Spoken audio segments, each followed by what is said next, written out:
হুজুর কিয়ামত কবে হবে? আল্লাহ রসুলের একজন সাহাবী আল্লাহ রসুলকে জিজ্ঞাসা করছে, মাতা সা ইয়া রসুল আল্লাহ, হুজুর কিয়ামত কবে হবে? তো আল্লাহ রসুল ওই সাহাবীকে জিজ্ঞাসা করলেন, আচ্ছা সাহাবী, তুমি তো আমাকে জিজ্ঞাসা করছো কিয়ামত কবে হবে, তো আমি আল্লাহ রসুল তোমাকে জিজ্ঞাসা করছি, তুমি কিয়ামতের জন্য কি সঞ্চয় করেছো, কি আছে তোমার? তুমি যে কিয়ামতের খবর নিচ্ছ, সেই কিয়ামতের জন্য তোমার কি আছে? নবী পাকের ওই সাহাবী বলেছিলেন, ইয়া রাসূলুল্লাহ, হাবিবাল্লাহ, আমি কিয়ামতের জন্য কিছুই অর্জন করতে পারি না, আমি কিয়ামতের জন্য কিছুই সঞ্চয় করতে পারি না, তবে আমি আল্লাহ আল্লাহ রসুলকে ভালোবেসেছি। আমার কিচ্ছু নেই, আমার কিছুই নেই, তবে একটা জিনিস আছে, সেটা কি? বলুন বলুন। আমি আল্লাহ এবং আল্লাহ রসুলকে ভালোবেসেছি। আল্লাহ নবী বললেন, ও বাবা সাহাবী, তোমার দাবি যদি সত্য হয়, আমি আল্লাহ নবী বলছি, কিয়ামতের ময়দানে ওই দাবি তোমাকে নাজাত করিয়ে দেবে। বলুন সুবহানাল্লাহ। বাবা ওয়াজ কিন্তু বুঝতে হবে।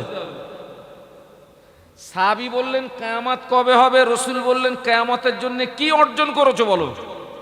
সাহাবী কি জবাব দিলেন? আমি কিচ্ছু অর্জন করতে পারিনি, তবে আমি, বলুন না, আল্লাহ আল্লাহ রসুলকে ভালোবেসেছি। আর আল্লাহ রসুল কি বললেন? তোমার দাবি যদি সত্য হয়, কিয়ামতের ময়দানে ওই দাবি তোমাকে নাজাত করিয়ে দেবে। বলুন সুবহানাল্লাহ। এখন ভাই আমরা সব নবীরে ভালোবাসি তো, যে আপনার কথা বলেন না কেন, বাস্তবতা কতটা? আরে ভাই মুখে দাবি করা তো সহজ, কিন্তু সেই ভালোবাসাটাকে প্র্যাকটিক্যালে দেখানো খুব কঠিন, খুব কঠিন। দেখুন, আমি আপনাকে প্রমাণ করিয়ে দিচ্ছি আমরা নবীকে কতটা ভালোবাসি।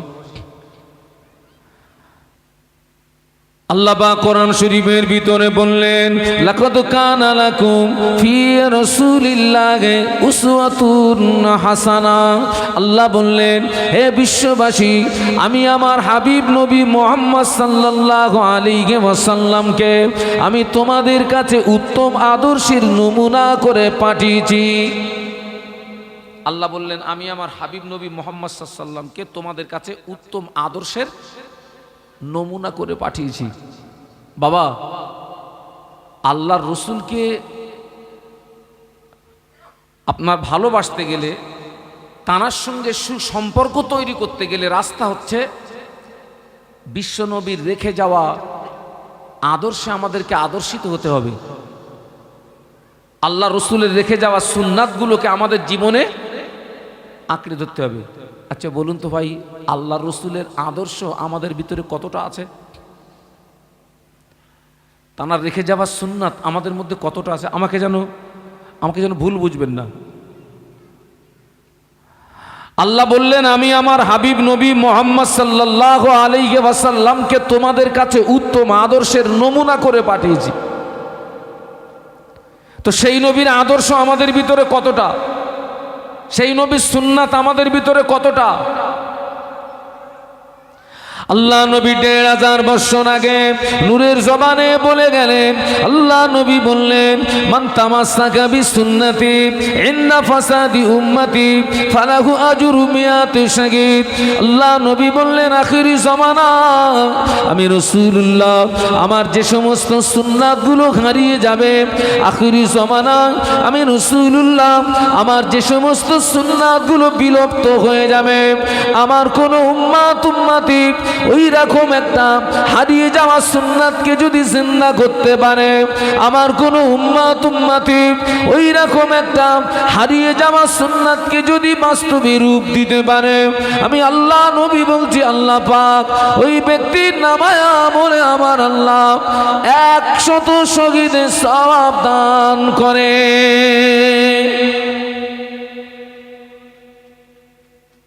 আল্লাহর নবীর যে সমস্ত সুন্নাতগুলো বিলুপ্ত হয়ে যাচ্ছে, হারিয়ে যাচ্ছে, এইরকম একটা সুন্নাতকে যদি কেউ কি করতে পারে, জিন্দা করতে পারে। আচ্ছা আপনারা একটু বলুন তো, নবীর কোন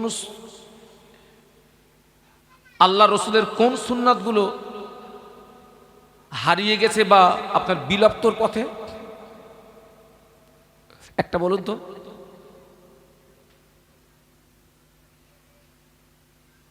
আমার কথা বুঝতে পারেননি?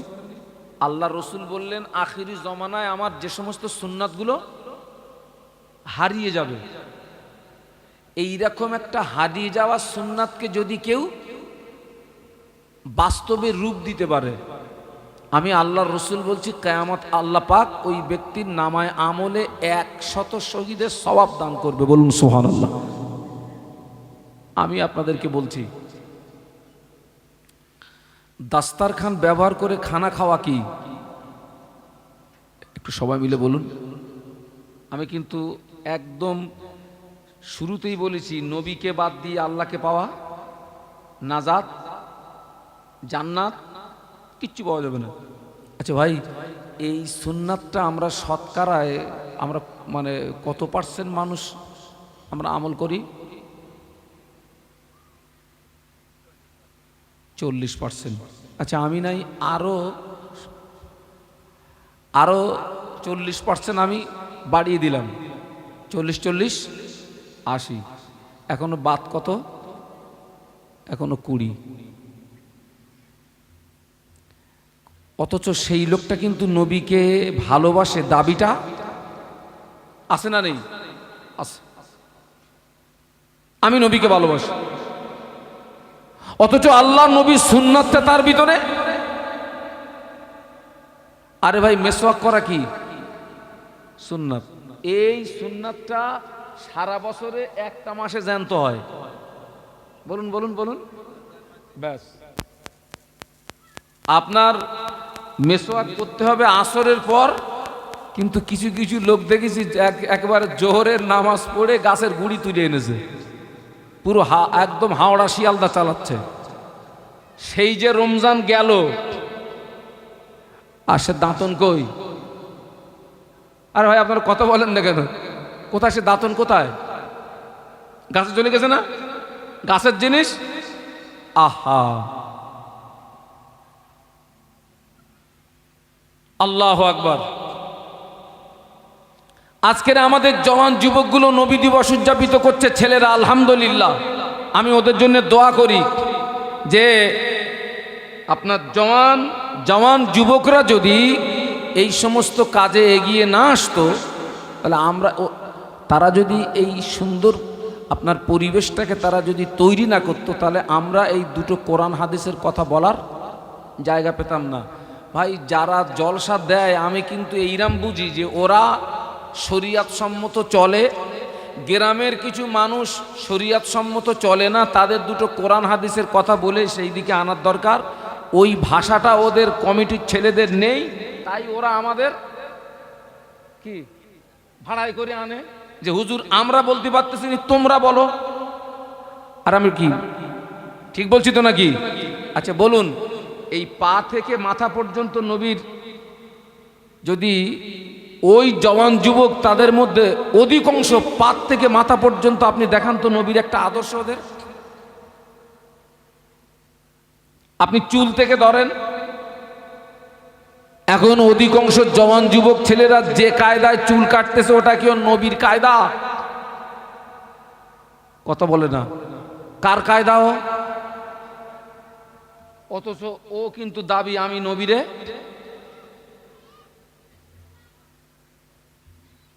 আহা, আরে ভাই, মুখে দাবি করা সহজ, প্র্যাকটিক্যালে দেখানো কি কঠিন আছে? কাগজে যদি লেখা হয় র দন্তস্ব গয়কার লয় লয় আকার হবে রসগোল্লা, ওইটা কাগজে লিখে যদি কাগজ চাটি লাগবে? তা আজকের দেখা যাচ্ছে অধিকাংশ আমরা নবীকে ভালোবাসি ওই কাগজে লিখে চাটার মতন। বাস্তবতা কোথায়? 100 শহীদের সওয়াব মানে জানেন? কেউ যদি নবীর হারিয়ে যাওয়া একটা সুন্নাতকে জিন্দা করতে পারে, 100 শহীদের সওয়াব মানে জানেন? আল্লাহর রসুলের যে সমস্ত সাহাবীরা দ্বীন ইসলামকে প্রতিষ্ঠিত করার জন্যে যুদ্ধের ময়দানে কাফেরদের তলোয়ারের আঘাতে শহীদ হয়েছিলেন, ওই রকম রক্তমাখা 100 শহীদের সওয়াব আল্লাহ ওই ব্যক্তির নামায় আমলে দান করবে। আরো জোরে বলুন। আজকের অন্তত আমরা এখান থেকে একটু শিক্ষা নিয়ে যাই, আমরা এখান থেকে অন্তত একটু শিক্ষা নিয়ে যাই যে আগামী কাল থেকে আমরা যখন খানা খেতে বসবো, অন্তত আমরা দস্তরখানটা ব্যবহার করব। খানা খাওয়ার সময় মাথায় টুপি দিয়ে খাওয়া, সুন্নাত তরিকায় বসা, সুন্নাত তরিকায় খাওয়া। এক কথায় আমি ওই যে আল্লাহ বললেন আমাকে ভালোবাসতে গেলে আগে আমার নবীকে কি করো? অনুসরণ। অনুসরণ, আরে অনুসরণ কাকে বলে? ইত্তেবা কাকে বলে? আমার চলা বলা ওঠা বসা খাওয়া প্রত্যেকটা যেন কার মতো হয়? আমার নবীর মতো। প্রত্যেকটা জিনিস যেন আমার নবীর মতো হয়, প্রত্যেকটা কাজ আমার নবীর মতো। বাবা, জান্নাতের ভিতরে নবীর সঙ্গে থাকতে মন চায় না? চায় না? বলুন বলুন। সকলের চায়, চায়, কিন্তু তার জন্য আমাদের কাজ করতে হবে তো। আল্লাহ নবী বললেন মান আহাব্বা সুন্নতি ফাকাদ আহাব্বানি ওয়া মান আহাব্বানি কানা মাই ফিল জান্নাহ। আল্লাহ নবী বললেন মান আহাব্বা সুন্নতি, যে আমার সুন্নাতকে ভালোবাসলো, ফাকাদ আহাব্বানি, ওই ব্যক্তি আমি রাসূলুল্লাহ আমাকে ভালোবাসলো। আমি আল্লাহ নবী বলছি যে ব্যক্তি আমাকে ভালোবাসলো, আমি আল্লাহ নবী বলছি কানা মাই ফিল জান্নাহ, ওই ব্যক্তিটা আমি রাসূলুল্লাহ আমার সঙ্গে জান্নাতের ভিতরে পাশাপাশি থাকবে। একটু মহব্বতে বলুন না। মান আহাব্বা সুন্নতি, যে আমার সুন্নাতকে ভালোবাসলো, ফাকাদ আহাব্বানি, ও ব্যক্তি আমাকে ভালোবাসলো। ওয়া মান আহাব্বানি, যে আমাকে ভালোবাসলো, আমি আল্লাহর রাসূল বলছি কানা মাই ফিল জান্নাহ, ও আমার সঙ্গেই জান্নাতে থাকবে। একটু জোরে বলুন। অথচ আদর্শ আমার নবীর শত্রুদের নোংরা নীতি আমার ভিতরে, ইহুদি নাসারা খ্রিস্টান, আমার পা থেকে মাথা পর্যন্ত। কাদের চরিত্র? ইহুদি নাসারা খ্রিস্টান, যারা নবীর দুশমন, কোরআনের দুশমন, আল্লাহর দুশমন, তাদের নোংরা নীতি আমার ভিতরে।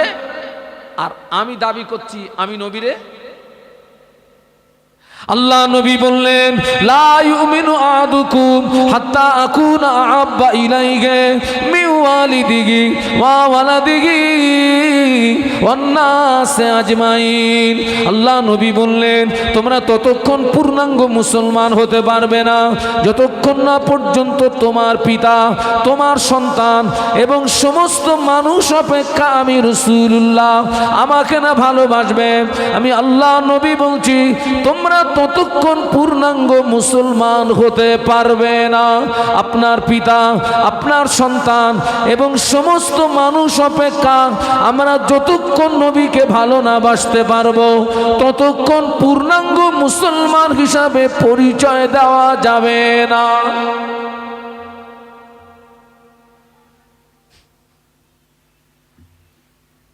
আল্লাহু আকবার। ভাই, আল্লাহ পাক কোরআন শরীফে এক জায়গায় বলেছেন মা আতাকুমুর রাসূলু ফাখুযুহু ওয়া মা নাহাকুম আনহু ফান্তাহু। একটু সকলে মিলে সুবহানাল্লাহ বলা যাবে? আর একটু মহব্বতের সঙ্গে বলুন। আল্লাহ কি বললেন? মা আতাকুমুর রাসূলু ফাখুযুহু। বাংলা মানে হচ্ছে আমার হাবিব তোমাদের যে কাজ করতে আদেশ করেছেন ওটাকে মেনে নাও। আল্লাহ বলছেন আমার হাবিব তোমাদের যে কাজ করতে আদেশ করেছেন ওটাকে মেনে নাও। পরেই বললেন ওমা নাহাকুম আনহু ফান্তাহু, আর আমার হাবিব যেটা নিষেধ করেছে ওটাকে বর্জন করো। আদেশটাকে ধরো গোদা বাংলা, নিষেধটাকে ছাড়ো। আচ্ছা ভাই, আমি একেবারে বেয়াদবি ক্ষমা চেয়ে জিজ্ঞাসা করছি, বলুন তো ভাই, আমরা তো সবাই দাবিদার নবীরে ভালোবাসি। আল্লাহর রসুল যে কাজ করতে আমাদের আদেশ করেছেন ওই কাজগুলো আমাদের দ্বারায় বেশি হয় না আল্লাহর রসুল যে কাজ করতে নিষেধ করেছেন তুলনা অনুযায়ী ওই কাজগুলো বেশি হয় না কম হয়?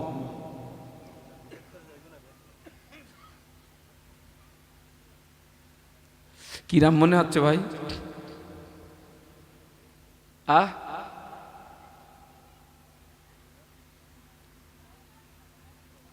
আরে আল্লাহ রসুল সাল্লাল্লাহু আলাইহি ওয়াসাল্লামকে মক্কা থেকে মদিনাতে হিজরত করতে হলো কেন?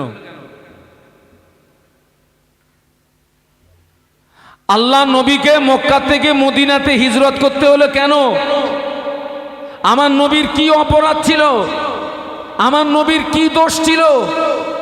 আমার নবীর অপরাধ ছিল একাত্মবাদের দাওয়াত পৌঁছানো। আমার নবীর অপরাধ ছিল অন্যায়ের সত্য কলেমা প্রচার আর অন্যায়ের প্রতিবাদ। এই ছিল নবীর অপরাধ। সত্য কলেমা প্রচার করেছেন, অন্যায়ের প্রতিবাদ করেছেন। বাবা, নবীর যুগটাকে বলা হতো মূর্খের যুগ, অন্ধকারের যুগ, বর্বরতার যুগ। কেন না সেই যুগের মানুষেরা আল্লাহকে ভুলে গিয়ে শত শত দেবদেবীর উপাসনা করত। মানুষ সুদ, মদ, জেনা, নারী হত্যা এই সমস্ত কাজে লিপ্ত থাকার কারণে ইউরোপের ঐতিহাসিকরা রসুলের যুগটাকে বলেছেন অন্ধকারের যুগ, বর্বরতার যুগ। আর আমরা যে যুগে এসছি এটা হচ্ছে শিক্ষিত যুগ, কম্পিউটারের যুগ। আচ্ছা ভাই, আমি যদি ঘুরিয়ে বলি এটাও অন্ধকারের যুগ, ঠিক বলবো না ভুল বলবো? আরে নবীর যুগে যে খারাপ কাজগুলো থাকার কারণে ওই ঐতিহাসিকরা ওটাকে অন্ধকারের যুগ বলল, সেই খারাপ কাজগুলো ১৫০০ বৎসর পরে, ১৪০০ বৎসর পরে নবীর উম্মতের ভিতরে আছে না নেই? আহা, ইসলামের শুরুতে মদ জায়েজ ছিল বাবা, ইসলামের শুরুতে মদ জায়েজ ছিল। কোরআন যখন নাজিল হলো মদ হারাম, জুয়া হারাম, মদ হারাম, জুয়া হারাম, এই আয়াত যখন নাজিল হলো, ওই জমানায় তো মাইক ছিল না, ওই জমানায় টেলিফোন ছিল না, ওই জমানায় প্রচার করার কোনো ব্যবস্থা ছিল না। তবে নবী পাকের সাহাবীরা কোরআনের এই আয়াত রাস্তা দিয়ে যায়, নবী সাহাবীরা কোরআনের ওই আয়াত তেলাওয়াত করতে করতে যায়। মদ হারাম, জুয়া হারাম। দেখতে পাওয়া গিয়েছে কোন সাহাবী মদের বোতল হাতে নিয়েছে, আওয়াজ কানে গিয়েছে মদ হারাম, ওই সাহাবী মদের বোতলটা ফেলে দিয়েছে। বলুন সুবহানাল্লাহ। কোন সাহাবী গেলাসে ঢেলেছে, গেলাস ফেলে দিয়েছে।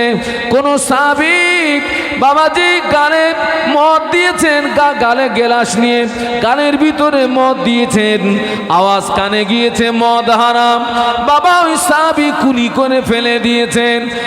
কোন সাহাবী মদ খেয়ে ফেলেছেন, ওই সময় কানে আওয়াজ গিয়েছে মদ হারাম, গালের ভিতরে আঙুল দিয়ে বমি করে মদ বার করে দিয়েছিলেন। বলুন সুবহানাল্লাহ। কোরআনের আয়াত নাজিল হলো মদ হারাম, জুয়া হারাম। সাহাবীরা কোরআনের এই আয়াত রাস্তা দিয়ে যাচ্ছে আর জোরে জোরে তেলাওয়াত করছেন, জোরে জোরে তেলাওয়াত করছেন। তো কোন সাহাবীর হাতে মদের বোতল, আওয়াজ গিয়েছে, বোতল ফেলে দিয়েছেন। কোন সাহাবী গেলাসে ঢেলেছেন, গ্লাস ফেলে দিয়েছেন। কোন সাহাবী গালে দিয়েছেন, কুলি করেছেন। কোন সাহাবী মদ খেয়ে ফেলেছেন, আওয়াজ যখন কানে গিয়েছে গালের ভিতরে আঙুল দিয়ে বমি করে সেই মদ বার করেছে। একটু সুবহানাল্লাহ বলা যাবে? আর একটু জোরে বলুন ভাই। ১৪০০ বৎসর পরে নবীর উম্মতের ভিতরে মদ আছে না নেই? তাহলে এটা কোন যুগ?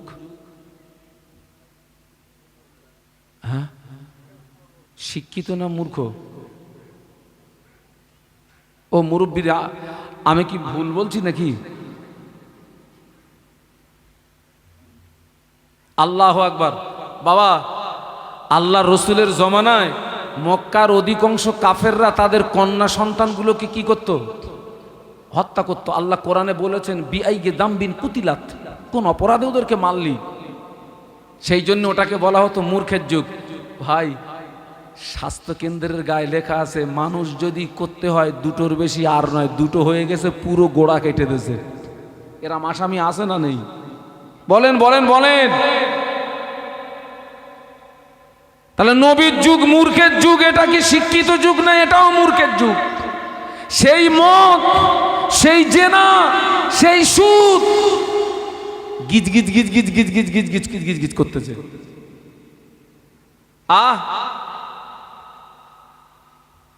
অথচ আল্লাহ কোরআনে বলেছেন, মা তাকুমার রাসূলু ফাখুযুহু ওমা নাহাকুম আনহু ফান্তাহু। আমার হাবিব তোমাদের যে কাজ করতে আদেশ করেছে আদেশটাকে মেনে নাও, নিষেধটাকে ছেড়ে দাও। আজকের অত্যন্ত দুঃখের সঙ্গে বলছি ভাই, এই মাসটা নবীর পায়দাইশের মাস, অফাতের মাস। আল্লাহ রসুলের ইন্তেকালের সময় জবান থেকে একটা আওয়াজ শুনতে পাওয়া গেল। বলুন তো সেই আওয়াজটা কি? কে বলতে পারেন? কে বলতে পারেন? আল্লাহ রসুলের ইন্তেকালের সময় তিনি একটাই কথা বলেছিলেন। কি সেটা? আসসালাত, আসসালাত। তার মানে সবাই মিলে বলুন, আরো জোরে বলুন, নামাজ। ও আমার উম্মতেরা, নামাজ, নামাজ। আচ্ছা ভাই, সব উম্মত নামাজ পড়ে? কি মেয়ে ছেলে, কি বেটা ছেলে? অথচ সেই লোকটাই কিন্তু নবীর উম্মত হিসাবে। আজও পর্যন্ত নারী পুরুষ নির্বিশেষে ঢের সংখ্যা বেনামাজি। আমি মানে এবছরে এই নবী দিবসের মাসে আমাদের বাংলার বাইরে এক জায়গায় দাওয়াতে যায়, জায়গাটার নাম বলবো না। তাদের জলসাটার বাজেট ছিল 10 লক্ষ টাকা। আমি হলাম প্রধান অতিথি। তারা শুধু আমার পিছনে খরচ করেছে 41,000 টাকা। আমার পিছনে, এই আমার মতন ক্ষুদ্র মৌলবীর পিছনে 41,000 টাকা খরচ করেছে। তো আমি যখন স্টেজে উঠছি, একটা ছেলে আমার কানে কানে বলছে, হুজুর এরা বলো অধিকাংশ নামাজ পড়ে না। আমার কানে কানে বলছে, হুজুর এরা কিন্তু অধিকাংশ নামাজ পড়ে না। 10 লক্ষ টাকা খরচ।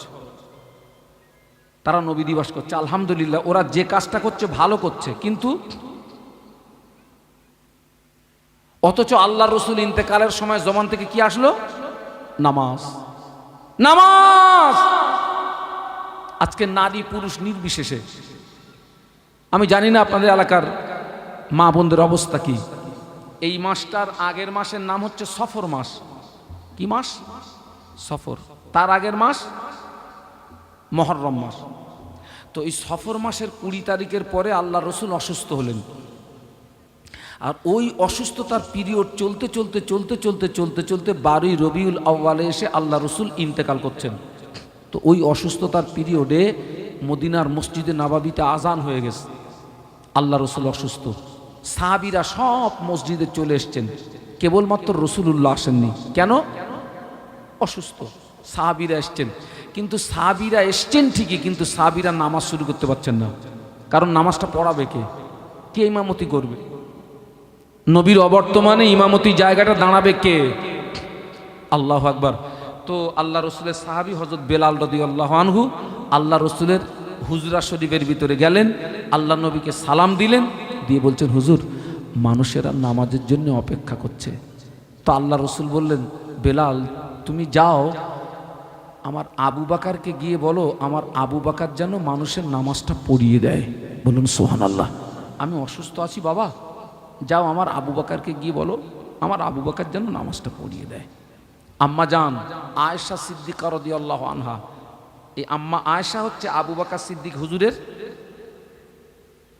মেয়ে, আল্লাহ রসুলের স্ত্রী, আমাদের ছোট আম্মা। আর আল্লাহ রসুল ইমাম হিসাবে নাম প্রস্তাব করেছেন কার? আম্মা আয়েশার আব্বার। আম্মা জান বলছে, ইয়া রাসূলুল্লাহ আমার আব্বাকে ইমামতির জায়গায় দাঁড় করাবেন না। আমার আব্বা জান খুব নরম দিলের মানুষ, আমার আব্বার মনটা খুব নরম মন। আমার আব্বাকে যদি আপনি ইমামতির জায়গায় দাঁড় করিয়ে দেন, আমার আব্বা আপনাকে না পেয়ে, যখনই আমার আব্বা আপনাকে পাবে না, আমার আব্বা কিন্তু কেঁদে ফেলবে। আমার আব্বা কিন্তু কাঁদবেন। ইয়া রাসূলুল্লাহ, হাবিবাল্লাহ, এই দায়িত্বটা আপনার অন্য কোন সাহসী সাহাবীকে দিন। আল্লাহ নবী আবার বললেন, বাবা বেলাল চলে যাও, মুরু আবা বাকরিন ফালিউসাল্লি বিন নাস, আমার আবু বকরকে গিয়ে বলো আমার আবু বকর যেন মানুষের নামাজটাকে পড়িয়ে দেয়। বলুন সুবহানাল্লাহ। যাও। আল্লাহ রসুলের অনুমতিতে আবু বকর সিদ্দিক রাদিয়াল্লাহু আনহুর ইমামতিতে মদিনার মসজিদে নামাজ হচ্ছে, নামাজ শুরু হয়েছে। আহা, মদিনার মসজিদে যেই নামাজ শুরু হয়ে গেছে, আল্লাহ রসুল ঘরের ভিতরে থাকতে পারছেন না, অস্থির হয়ে পড়েছেন, ব্যাকুল হয়ে পড়েছেন, ছটফট করছেন। আল্লাহ রসুল আলীকে ডাকলেন, আব্বাসকে ডাকলেন, দুইজন সাহাবী আসলেন। আল্লাহ রসুল দুই সাহাবীর কাঁধের উপরে দুটো হাত রেখে, এক কথায় কাঁধের উপরে ভর করে রসুলুল্লাহ মসজিদে আসছেন। তো নবী এত দুর্বল, সাহাবীদের কাঁধের উপরে ভর করার পরেও আল্লাহ রসুলের কাদাম মোবারক দুটো জমিনে ঘেঁষে দিয়ে যাচ্ছিল। আহা, আল্লাহ নবী সাহাবীদের কাঁধের উপরে ভর করে মসজিদে আসছেন, আল্লাহ নবীর কাদাম মোবারক দুটো জমিনে ঘেঁষড়িয়ে যাচ্ছিল। ওই অবস্থায় আল্লাহ নবী মসজিদে আসলেন। সাহাবীরা নামাজের ভিতরে আল্লাহ নবীকে দেখতে পেয়ে কোন সাহাবী সুবহানাল্লাহ পড়লেন, কোন সাহাবী আলহামদুলিল্লাহ পড়লেন, কোন সাহাবী আল্লাহু আকবার পড়লেন। আবু বকর সিদ্দিক রাদিয়াল্লাহু আনহু বুঝতে পেরেছেন আল্লাহ নবী মসজিদে চলে এসেছেন। আবু বকর সিদ্দিক রাদিয়াল্লাহু আনহু ইমামতির জায়গা থেকে পিছিয়ে আসলেন। আল্লাহ নবী সাহাবীরা আল্লাহ নবীকে আগিয়ে দিলেন। আল্লাহ নবী ওই অসুস্থ শরীরে শুধু নামাজ পড়েন না, মদিনার মসজিদে নববী শরীফে আল্লাহর নবী বসে বসে বসে বসে সাহাবীদের নিয়ে নামাজের ইমামতি করেছিলেন। আর একটু জোরে বলুন। অথচ আমি সেই নবীর উম্মত, আমি নামাজ পড়ি না। এটা কি কষ্টের না? কষ্টের না? যে এটা কি দুঃখের না? দুঃখের না? আজকের তো রাসূলুল্লাহ অসুস্থ শরীরে এসছেন, ওই অসুস্থতার পিরিয়ডে এমনও দিন চলে গেছে রসুল আসতে পারেননি, আবু বকর হুজুরের ইমামতিতে নামাজ হচ্ছে। আল্লাহ রসুলের ঘর আর মসজিদে নববী তো একদম পাশাপাশি, শুধু একটা পর্দা। তো আল্লাহ রসুল মসজিদে নেই, সাহাবীরা নামাজ পড়ছেন। আল্লাহ রসুল বলছেন, আয়েশা আমার মাথাটাকে একটু উঁচু করে ধরো না। আল্লাহ রসুল এত অসুস্থ, মাথা উঁচু করার বলুন বলুন ক্ষমতা নেই। আয়েশা আমার মাথাটাকে একটু উঁচু করে ধরো না। তো আম্মাজান আয়েশা আল্লাহ রসুলের মাথা মোবারকটাকে উঁচু করে ধরেছেন। ঘরের পর্দাটাকে সরিয়ে দেওয়া হলো। আল্লাহ রসুল দেখছেন আবু বকর হুজুরের ইমামতিতে সাহাবীরা নামাজ পড়ছে। আল্লাহ নবী সাহাবীদের নামাজের দিকে তাকিয়ে আল্লাহ নবীর চোখ দিয়ে দাদা করে পানি গড়িয়ে যান। আম্মা জান আয়েশা সিদ্দিকা রাদিয়াল্লাহু তাআলা আনহা বলেছিলেন, ইয়া রাসূলুল্লাহ হাবিবাল্লাহ মা ইউবকিকা, কোন দুঃখে আপনি কাঁদছেন, কোন কষ্টে আপনি কাঁদছেন, কোন দুঃখে আপনি কাঁদছেন, কোন কষ্টে আপনি কাঁদছেন? আল্লাহ নবী বললেন, আয়েশা আজকের কান্নাটা আমার দুঃখের কান্না নয়, আজকের এই কান্নাটা আমার বেদনার কান্না নয়।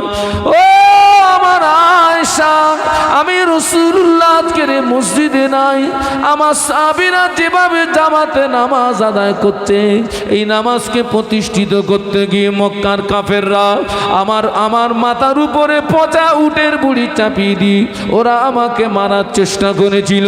এই নামাজকে প্রতিষ্ঠিত করতে গিয়ে মক্কার কাফেররা আমার গলায় দড়ির ফাঁসি পরিয়ে টানাটানি করেছিল। আয়েশা এই নামাজকে প্রতিষ্ঠিত করতে গিয়ে তায়েফের মাটিতে আমাকে অনেক রক্ত দিতে হয়েছিল। ও আমার আয়েশা, আমি রাসূলুল্লাহ আজকের মসজিদে নাই। আমার সাহাবীরা যেভাবে জামাতে নামাজ আদায় করছে, ভবিষ্যতের একটা ছবি আমার সামনে ফুটে উঠেছে, ভবিষ্যতের একটা চিত্র আমার সামনে ফুটে উঠেছে। আমি রাসূলুল্লাহ একদিন আমি রাসূলুল্লাহ একদিন পৃথিবীর জমিনে থাকবো না, এই পৃথিবী থেকে আমি বিদায় নিয়ে চলে যাব। আমার উম্মতের এইভাবে জামাতে নামাজ আদায় করবে, আমার সাহাবীরা এইভাবে জামাতে নামাজ আদায় করবে, ওই আনন্দেই আমার চোখের পানি গড়িয়ে যায়। ও আমার আয়েশা, আজকের এই কান্নাটা আমার বেদনার কান্না নয়, দুঃখের কান্না নয়, আজকের এই কান্নাটা হলো আমার আনন্দেরই কান্না। একটু জোরে বলতে পারলেন না? আজকের কান্নাটা আমার আনন্দের কান্না, আজকের কান্নাটা আমার দুঃখের কান্না না। আজকের অত্যন্ত দুঃখের সঙ্গে বলছি ভাই, আমি এই সমস্ত কথা বলি বলে অনেকে আমার উপর রেগে যায়। আমি তো বাবা তো হক কথা বলার লোক আমি। হ্যাঁ বাবা, নবী দিবস পালন করছি আলহামদুলিল্লাহ, নামাজটা বাদ দিও না, নামাজটা বাদ দিও না। সপ্তাহে একটা দিন অন্তত জুমার নামাজও পড়ার মতো সময় নেই, একটা দিন, সপ্তাহে একটা দিন, তাও সময় নেই। এত আমরা ব্যস্ত হয়ে গেছি বাবা, আমরা এত ব্যস্ত হয়ে গেছি, সময় নেই। আলহামদুলিল্লাহ আজকের যে নবী দিবসটা আলহামদুলিল্লাহ উদযাপিত হচ্ছে, এখানে ফুরফুরা শরীফের হুজুর আসলেন, তিনি কিছু কথা বললেন, আমি কিছু কথা বললাম। দেখুন, কেউ যদি মেনে নেওয়ার নিয়াতে অজ শোনে, বেশি অজ শোনা লাগে না, সামান্য কথা যদি মেনে নেয় জীবন পরিবর্তন হয়ে যাবে। আর মরণ পর্যন্ত যদি অজ শোনে, যদি না মানে, জীবনে কোনো উপকার আসবে? কোনো উপকার নেই। অতএব আল্লাহ আমাদের সকলকে শোনা এবং বলার চেয়ে বেশি আমল করার তৌফিক দিন, বলুন আল্লাহুম্মা আমিন। এখন আপনারা বলেন, এই যে এই গ্রামের ছেলেরা তাদের অক্লান্ত পরিশ্রমে আপনাদের সার্বিক সহযোগিতায় এই যে নবী দিবস হচ্ছে, আগামী বছর আলহামদুলিল্লাহ এই নবী দিবস উদযাপিত হবে ইনশাল্লাহ। আমি তার জন্য আপনাদের কাছে আমি একটু সহযোগিতা চাচ্ছি, তার জন্য আমি আপনাদের কাছে সহযোগিতা চাচ্ছি। 20 জন ব্যক্তি 1000 করে টাকা দেবেন, 1000 করে টাকা দেবেন 20 জন ব্যক্তি। আল্লাহর রাস্তায় একটু বলুন, যিনি 1 নম্বরে হাত তুলবেন যে আমি 1 নম্বরে 1000 টাকা দেব, আল্লাহর রাস্তায় একটু বলুন।